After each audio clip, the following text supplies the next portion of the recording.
నా తల్లి గర్భమున నేనున్నప్పుడే నీ హస్తముతో నన్ను తాకితివే.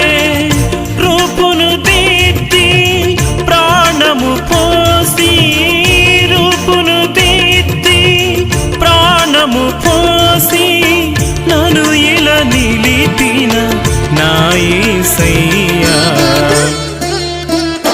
యేసయ్యా నా ప్రాణము, నా ప్రాణము నీదేనయ్యా నా యేసయ్యా.